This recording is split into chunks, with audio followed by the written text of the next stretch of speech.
Victoria City Expats Club is a non-profit social organisation and our speakers are volunteers. The club as such assumes no responsibility or liability for the professional reputation of or the quality of services provided by the speaker today. Catch it on YouTube.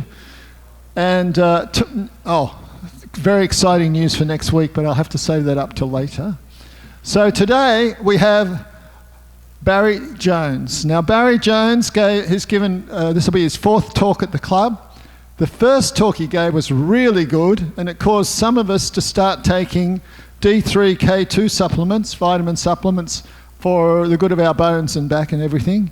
And I was one of them, and our tech coordinator, Brad Melrose, was another. So he actually had an effect, which most speakers don't actually cause you to change your behaviour. So, and today he's going to share with us, he does an amazing amount of research, he's done all these courses. So I'm very much looking forward to this talk by Barry Jones about how we can control our weight. Come up to the stage, Barry. Well, round of applause. Not too many people have done 4 talks at the club.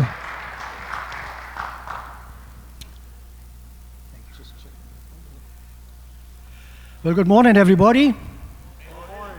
My name's Barry, and I'm an alcoholic. Oops, wrong meeting. Sorry. Just joking. It's advancing and automatic up there, but guys. Welcome to this presentation on the open secret to weight loss. What do I mean by open secret? Well, most of you know what you're supposed to be doing, but you're following the wrong steps. Here I am 10 years ago, 104 kilo and a type 2 diabetic. Handsome devil, huh? My weight yo-yoed for decades. Now it's reasonably constant for the last 10 years. Looking at this slide here, you can see that weight yo-yos with these ladies, and I guess most of you ladies have experienced that more than men. So how do you stabilize your weight? Now here's a very important point. Diets imply you eat less. If you spoke to somebody and they said, I'm going on a diet, you immediately assume they're going to cut out calories. Is this a correct approach? I don't think so. Many doctors don't think so, but they are trained to administer medicine given procedure. The most popular diet recommended with the healthcare system is a calorie-restrictive diet. Excuse me, at the back there, it's on automatic advanced. Can you put it on click only? Can you put it on click only for me, please? No, you're advancing it.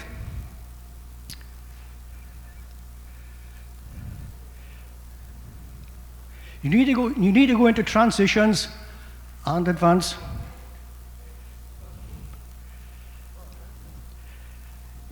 The healthcare system recommend a calorie deficit. Now it's hard to follow and the least successful. Now if you reduce your calories by 500 calories a day, then you have denied your basal energy requirements needed to sustain life. And the body will recognize that fact, and it will, if it was to continue with this deficit, you will die. Every 8-year-old kid knows if you don't eat enough food for long enough, you are going to die. So why would you want to go on a diet? Now this is what happens. The average human being needs 2,000 calories a day just to stay alive, without any work. That provides your heartbeat, your liver function, kidneys. Your brain uses 22% of your energy needs. So if you go on a 500 calorie deficit, you will initially lose. It's on automatic advance, guys. Have I got to keep going back? If you go on a 500 calorie a day deficit, you initially lose weight, but you're losing water. Because about roughly 24 hours of your energy needs are stored as glycogen, which is a sugar water molecule, in your muscles and in your liver. So the initial weight you lose is water. Water weighs 10 pounds to the gallon. Okay, thank you.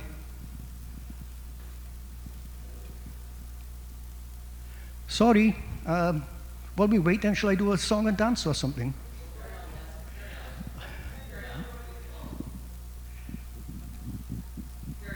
Carry on, all right. Now the effect,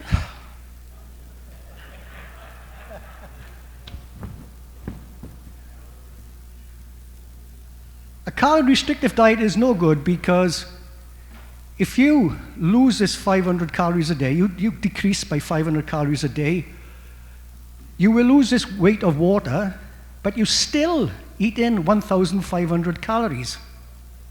What does that mean? It means you're making sugar. And if you're making sugar, you will make insulin. Now that one word, insulin, is the one you want to get in your brain because that is the most destructive. It's a very important hormone, but it's very destructive in excess. Its job is to take excess energy, convert it to fat, and put it into your into your fat cells. And to get fat into your fat cells, you need insulin to contact insulin receptors on these cells. So a high insulin level in your blood will make you put on weight. What's next? What's next? What's the next slide?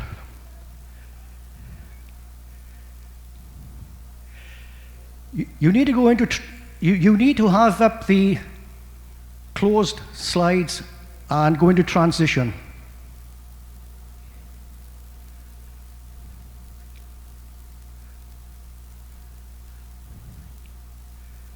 Let's try from here. So the body's metabolic rate slows down to conserve energy. That's what happens when you're on a calorie-restrictive diet. It burns calories more slowly. It's the body's natural physiological response to a calorie deficit. Without it, humans would have died thousands of years ago.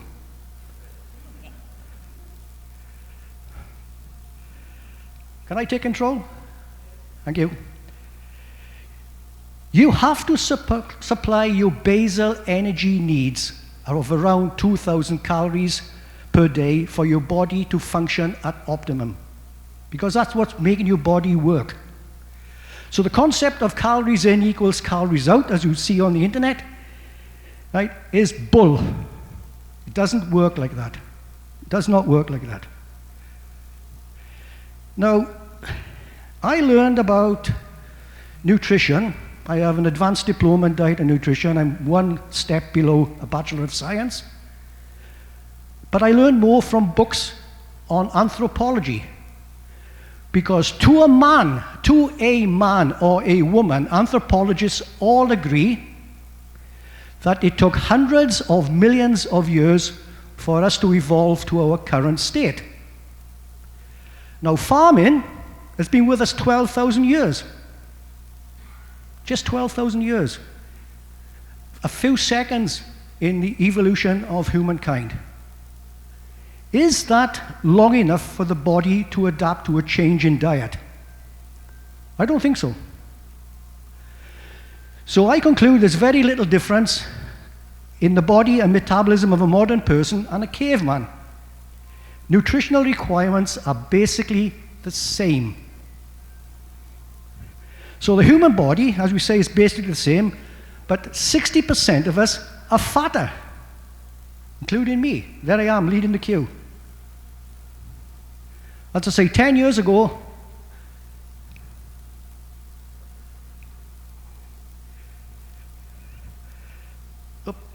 still advancing automatically, guys. Now, you've all heard of I'll have to jump forward. You've all heard, I can't continue like this. The system's not working, guys. I'm not pressing a button.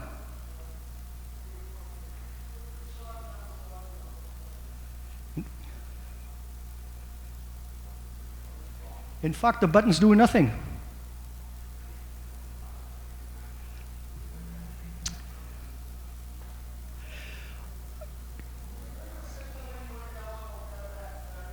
Okay, go back, please. Or can I come up and then show you what you need to do? Okay, nutritional requirements are basically this. That's impossible. It's impossible.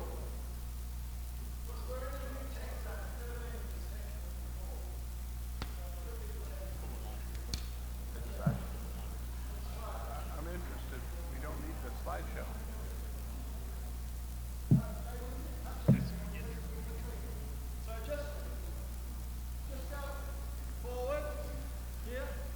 Next slide, please.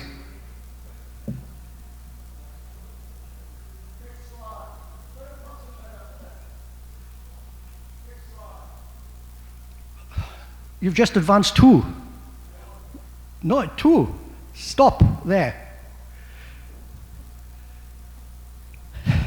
So you need 2,000 calories a day to sustain life. You have to supply your body's daily nutritional requirements for optimum metabolic health. This is what this is all about. Next slide, please. So what do you do? Well, the answer is so simple. You eat your 2,000 calories. I know that sounds counterintuitive, but that's what you need to do. Anyone care to say what else you do? Now, some of you may be thinking of exercise. Exercise is not the optimum way for weight loss because on a good day, I can do 10 sets of 10 reps of decline press-ups. That's 100 press-ups. But I'm still a fatty. In my current state, I'm still classed as obese. So if you're my height and bigger, you have a problem. Next slide, please. What you have to do, you do not eat anything that will increase insulin production. That is paramount. So why not increase your insulin production, you may ask? Well, because insulin is the fat storage hormone. When you eat, some of the nutrients that you will eat will repair muscle tissue, bone tissue. Some of it will be turned to glycogen with water and stored in your muscles and in your liver. Some will be used for this moment's energy, the next moment's energy, the next hour's energy.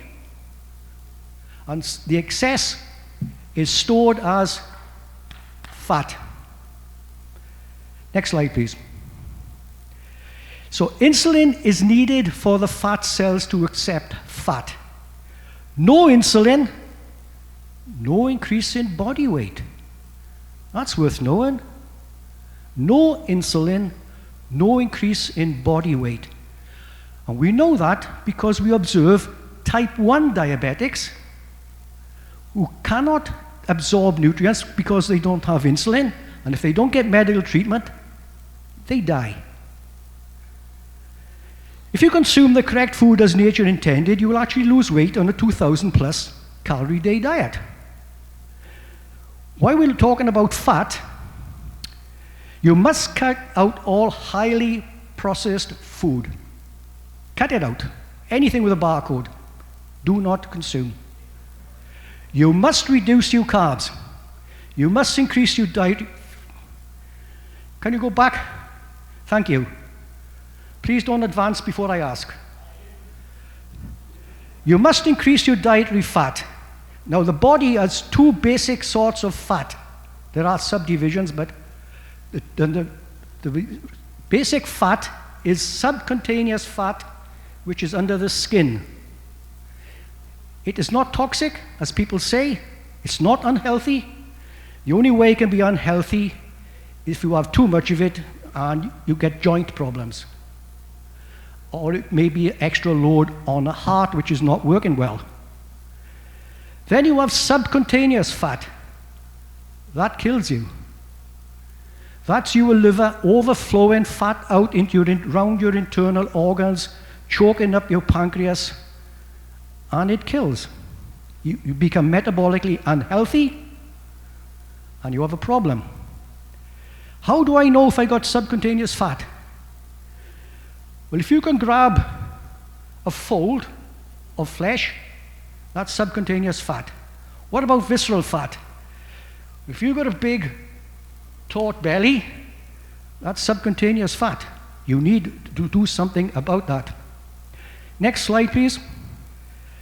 Now, this one slide is probably the most important in understanding weight loss. Looking at that yellow peak there, which says carbs, that's not carbs. That's your blood sugar response to carbs. If you drink a Coca-Cola, that's what happens to you. You drink any soda, that's what happens to you. You get a blood sugar spike and it goes out of range. But the body is very efficient. It'll produce insulin like it's going out of fashion. The body goes into overdrive to save your life. If it didn't, Sant Ferian, you die. Period.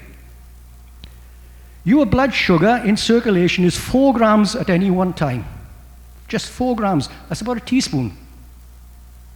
More than that is dangerous. Ask any diabetic. If their blood sugar goes out too far, if they don't get it back under control, they're going to be very ill or possibly die.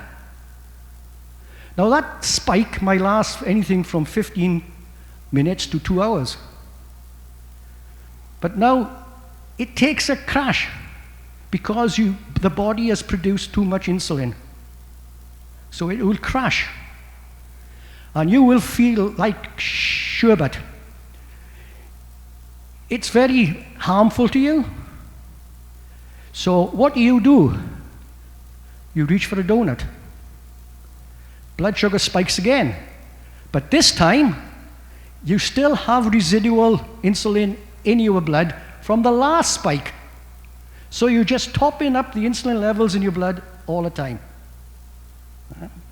Very unhealthy. You're on the blood sugar roller coaster. And that's what happens with a lot of people. Protein, on the other hand, produces a hump rather than a spike. It's more moderate and it lasts longer between peaks and troughs. Can you go back? Peaks and troughs. When you eat protein for energy, about 50% of that protein is used to repair tissue and the other 50% is converted to glucose. Right? So it's much more mild. But look at that blue line. Look at that blue line. What does that mean? Anybody? It tells me that eating fat for energy has an insignificant impact on blood sugar response. Wow. That's what we should be looking for. An insignificant response. Now, this is not my makeup. This is from Gestational Diabetes UK. And these people will know. Next slide, please. Now, put it another way.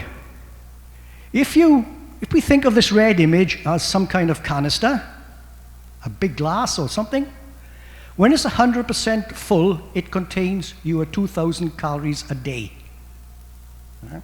Which should last you for the whole 24 hours before you can start burning fat. But if you didn't take in glucose and you took in protein instead, that red container would only need to be 30% full to get the same amount of energy. But look at fat. 4% of fat will give you your energy needs for the day. 4% of that container. What does that tell you? Well, it tells me that you've just reduced your potential for insulin production by 96%. You're 96% less likely to produce insulin. Next slide, please. Now, insulin will not let you use hormone-sensitive lipase, which is the main enzyme which is responsible for fat burning.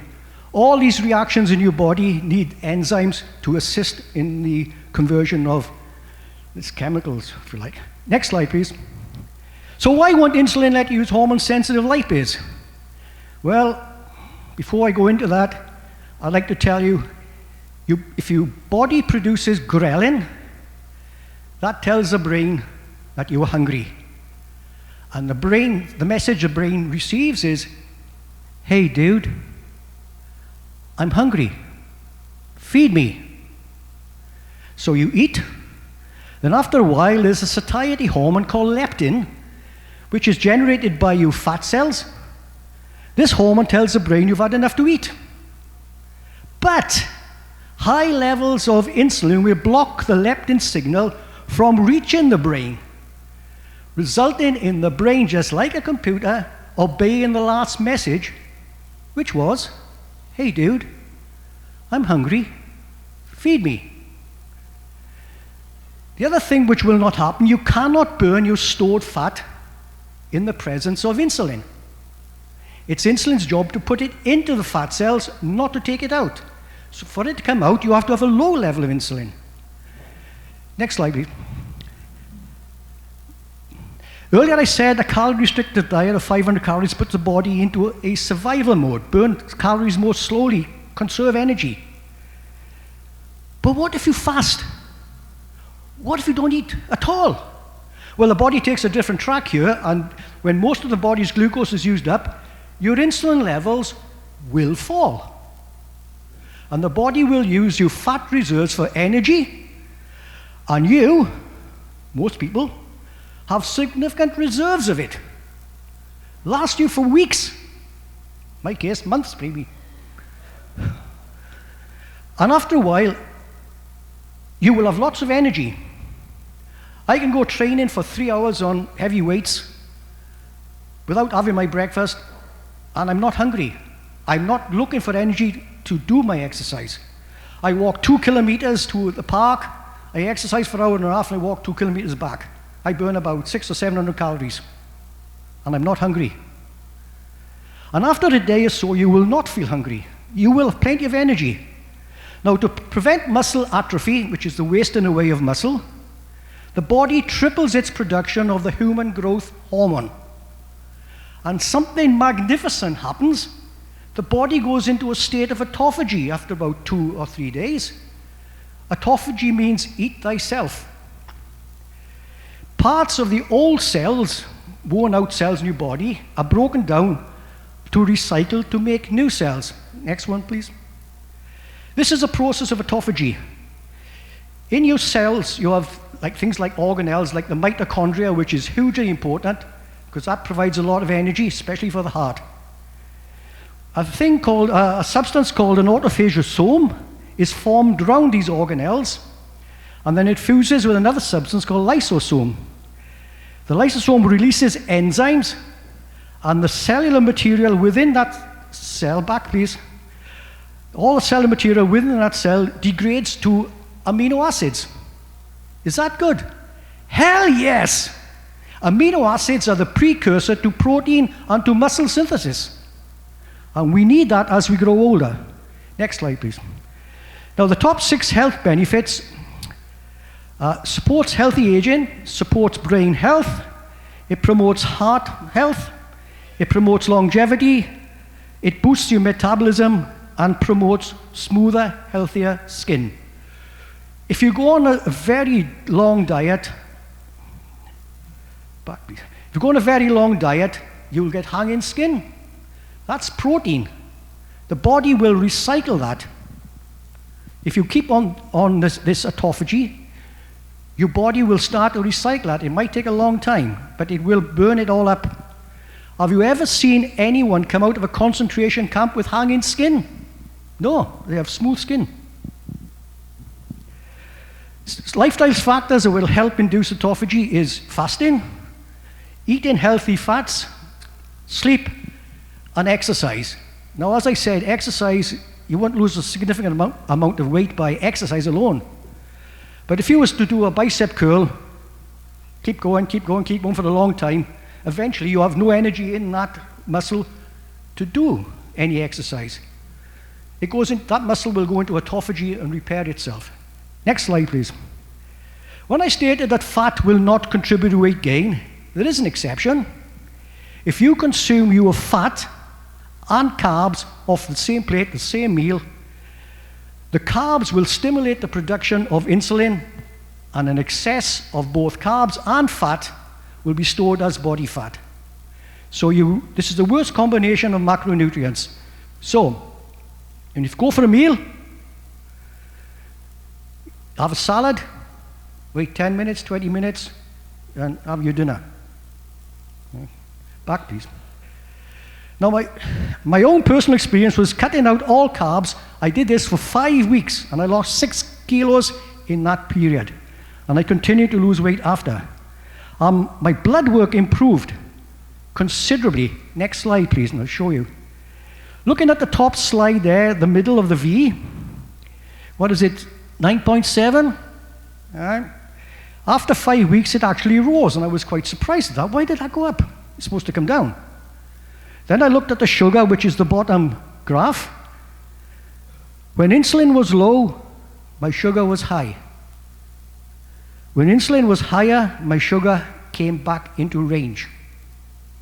So everything is working. Next slide, please. Now the top slide there looks like a straight line, but it's actually come down 0.1%. It's what we call HOMA-IR, Homeostatic Model Assessment for Insulin Resistance. It is a very much accurate way of measuring blood sugar rather than the A1C, which the doctor would give you. It measures your sugar level, it measures your insulin level, and it measures the ratio between them, which will indicate how hard your body is working. My body is working hard there. Below that, sorry, can you go back one slide? Below that are triglycerides. High triglycerides are an indication of risk, increased risk of heart disease. Well, I was something like 140 there, and I brought it down to 115. Not quite optimum, but hey, it's going in the right direction. Next slide, please. These next two slides are enzymes which are released into the blood if your cells break down too fast. The bottom one is the liver. The top one is liver and other cells. They're both coming down. So my liver is not breaking up. I have a healthy liver, which really surprised me because I like my Guinness. This is LDH, lactic acid dehydrogenase, another good indicator. When you were walking, you were in what we call an aerobic state. You're using oxygen. But when that superhero Usain Bolt does his sprint, he's not using oxygen. He's breaking down tissue.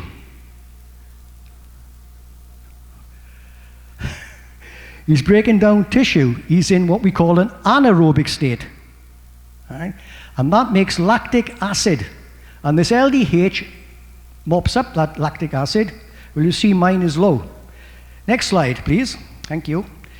Cholesterol, much maligned, much misunderstood by the medical profession and many people, or by many in the medical profession, shall I say. Cholesterol is super important. It's necessary. LDL is necessary. There's cholesterol in every cell of your body. It makes up the membrane of your cells. It's very, very important. It is the delivery truck which takes nutrients from your liver around your body. When the truck comes back empty, it's supposed to be recycled. The liver can put it into your small intestine along with bile acids, and you eliminate it naturally. If you're not doing that, it's because your diet is wrong. Now, if you reduce LDL, there's what we call a chemical pathway. If statins go in up here, there's so many steps, about 35 steps, and you come down to where you stop or have a reduction in the production of cholesterol. Now, all your hormones come from cholesterol, including your testosterone, guys. Come down a bit further, and from your cholesterol comes coenzyme Q10. Very, very important. It's good for your heart muscle. The biggest concentration of coenzyme Q10 is in your heart. because it stimulates the energy production. People who take statins, or many people who take statins, complain of muscular pain. That's because of no coenzyme Q10. Now, I brought my cholesterol down from 303 to 261. That's the total cholesterol. My high HDL, I come down from 70 to 60. My LDL, I come down from 208 to 178. Everything's come down. So, as you can clearly see, a high meat, high fat diet does not raise cholesterol, as claimed by veggies, vegans, and other misinformed persons or advocates for an all plant source diet. I've reached somebody. Next slide, please.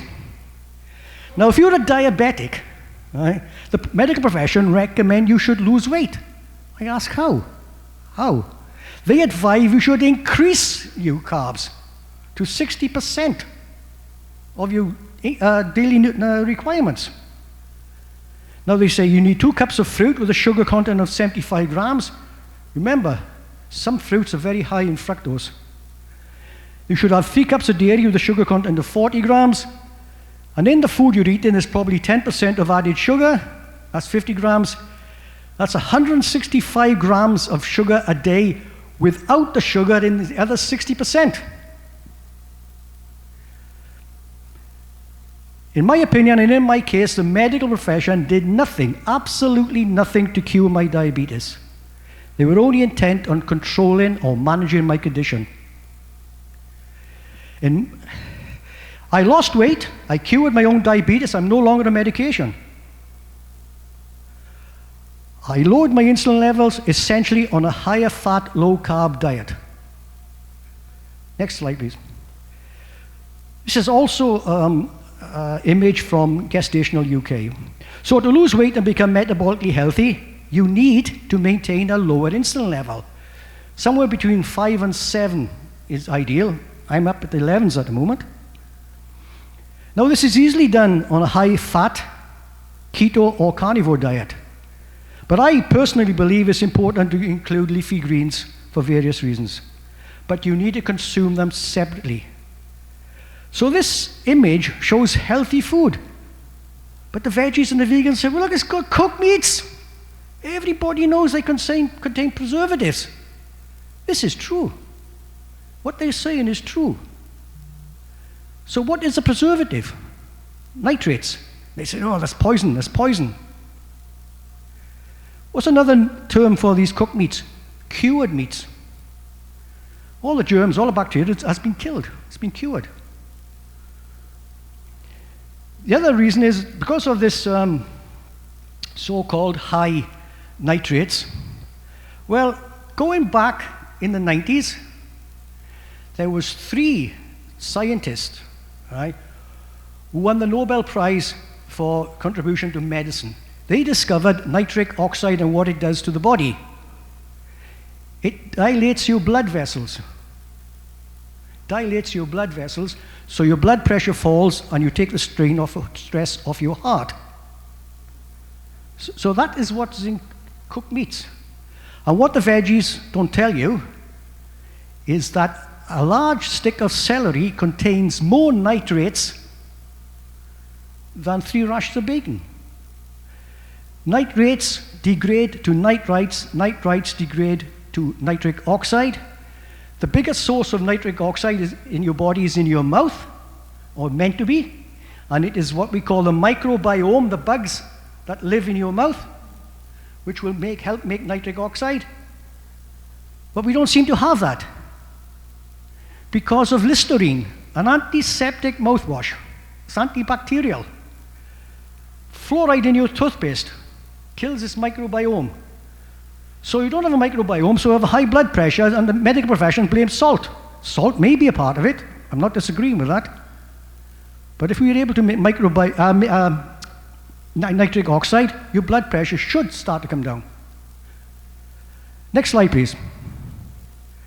So to recap then, this is just for losing weight. If you were diabetic, go and see a doctor. Lower insulin by cutting out all food which stimulates insulin production. And that's basically highly processed food, any food with a barcode. Do not go on a calorie deficit diet. Don't work. Lower your carbs and increase your fat consumption. Exercise. Exercise, that's just a fancy name for move. But move is a 4-letter word, and you might be offended at that. Try fasting. I tend to eat once a day. Now, as you age, you will need to eat more protein, right? Because our efficiency of producing protein decreases.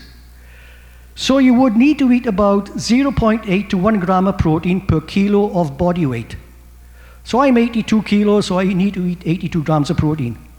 And to give you a guide, an egg is about 6 grams. Beef is about 26 grams per 100 grams of meat. Chicken is about 33 grams of protein per 100 grams of meat. 70% of what we eat should contain fat. Lastly, forget about counting calories. One last thing, next slide. Thank you very much. I hope I was able to explain clearly what you need to do. So the bottom line, reduce your insulin. Bottom line is reduce your insulin. So how do you know if you're a diabetic, right? Or pre-diabetic? Well, above my ankle and below my calves, I got discoloration in my skin. And my skin has taken on a fish scale appearance. Right?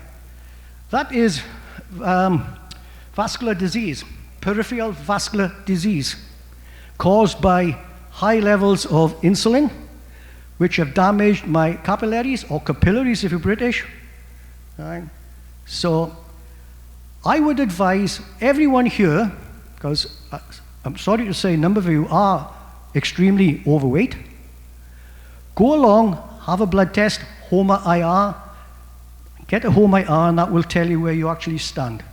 It's very accurate. Now, if you go to a hospital, you pay for the doctor, you pay for the nurse, and you pay for the room, blah, blah, blah. If you're ever in Taperisset, which is in Jomtien, as you're going down towards the big screen at the end of the road, just before you get the traffic lights, there's a laboratory there, 1,000 baht. Okay, that's it. Thank you.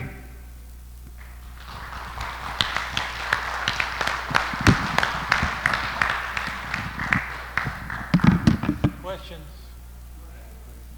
Hello. Questions and answers. Forgot about that. Can you hear me? Oh.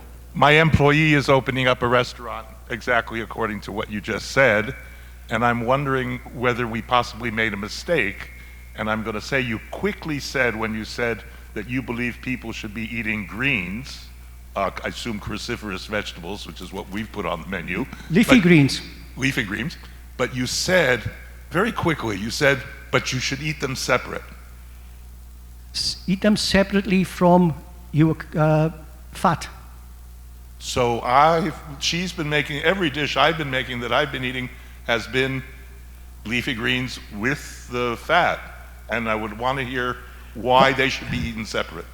The reason it's the worst combination is that the carbs, along with the fat, will stimulate the production of insulin. But isn't that carbs that are like starches and those type of carbs?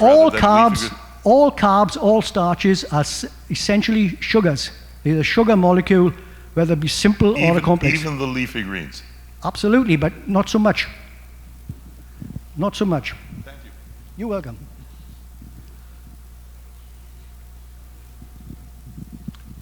Very interesting talk, great content. Can you just step me through more slowly about eating the carbs separately to the fat? How far apart? Do you come back an hour later and have the fat, or what? I can't give you an exact time. Is this still working? I can't give you an exact time because everybody is different, but a few minutes, 10 minutes maybe between your salad and your main course. All right. I tend to make it an hour or so. Hello, my name's Steve. I'm from California. We're very healthy. We have a lot of People live to be 100 years old there, and we take care of our health. But we've been lied to about fat in our country, about polyunsaturated grain fats that are fractionally distillated. And now we're going back to the pork fat, the tallows, the first pressed olive oils, none of this heat-treated clear stuff that they convinced us was good for us, because our cardiac rates have gone really high using that. And getting back to the basics of fat, which is long-term. And your carbohydrates, the simple carbohydrates like oranges and fruits, really spike your sugars. Yes. Yes, but alcohol is the simplest of all carbohydrates, as we all know. Rum is, basically fructose. So with that said, rice and stuff and pastas, al dente, if you get 200 grams, if you do it al dente, it'll go quicker, but if you overcook, it'll spike it like glucose if you make a mush out of it. Is that correct to say? I think that would be reasonably correct, yes. Now, talking about fat, if you have any interest or any experience in chemistry, you would know that polyunsaturated vegetable oils, well, they're not vegetable oils because they come from seeds, cotton seeds, all right? Very cheap. They have what we call a double bond, right? Now, a carbon has got, if you like to think of it, it's got 4 arms, right? And it holds on to a hydrogen or something else. If one of those arms is not connected to anything, it holds hands with this next atom with both hands, if you like to think of it that way. That's called a double bond. Oils which have more than one double bond, 2 or more, right, are highly reactive because it's unstable. It's unstable. If oxygen comes along, it grabs hold of it. Right? Now, when you look at stearic acid, which is what's in saturated fat, it's stable. Every atom is satisfied. There's no double bonds at all. And look at it this way. I'm carrying some energy around my waist here. Now, would nature give me a source of energy which is toxic? Hardly. When a mother breastfeeds her baby, what is she giving that baby? Saturated fat. Would nature willingly give a baby something toxic? No, nature's all about survival. Yes. What would you say to somebody who basically never feels hungry? Never feels hungry. Never feels hungry? Yes. I would say you're lucky. But I mean, based on what you've been saying, why would that be? Well, it's obviously the leptin signal is getting to the brain because of lower insulin levels. Right? And now the brain responds by saying, hey, dude, stop, I'm full. Okay. Yep. It's all about the satiety hormone. Thank you, Barry, for your presentation today. Are you familiar with the Kraft insulin response test? Yes. And if so, have you found it here in this area? You won't get it. You will not get it in the hospitals. They use fasting glucose test.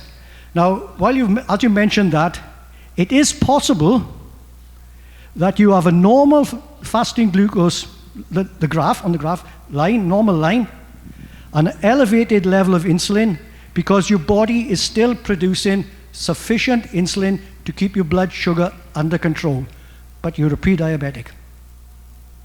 Does that answer your question? Thank you. Thank you, Barry. Just a question on smoking. A lot of people smoke. How does that affect their diet? Very bad. It destroys red blood cells, right? Besides your lungs. Right? If you're smoking, you can't get the nitric oxide. I'm an ex-smoker. I'm the worst kind. Anyone else?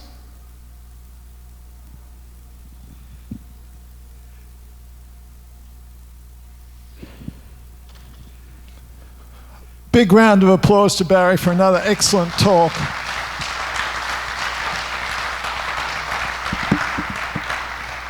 Sorry about we don't know what's happened with the PowerPoint, we'll have to work it out.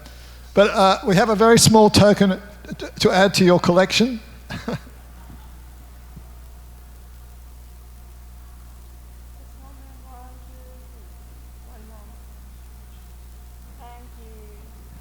It's amazing how the whole thing around fats has changed so much, hasn't it? Yes, yeah, you've been lied to. And it's a guy called Ansel Keys who started this. While I still got the mic, Ansel Keys in the 1950s did what they refer to as a 7-country study. He went around the world and he found out, and the graph that he presented proves or suggests very strongly that saturated fat is bad, because he drew a nice line joining the dots which indicated as you increase saturated fat, heart disease went up. Now this was an epidemiological study, that's basically a questionnaire, not a trial, not a medical trial. But he lied. When he went around the world and did this study, he studied 22 countries, 22. And he cherry-picked the 7 which aligned with his theory. He ignored the other 15. When you put the other 15 in, that graph means nothing. It's just dots all over the place. Thanks, Barry. Thanks so much. It was a really good talk. Sorry about the kerfuffle with the thing.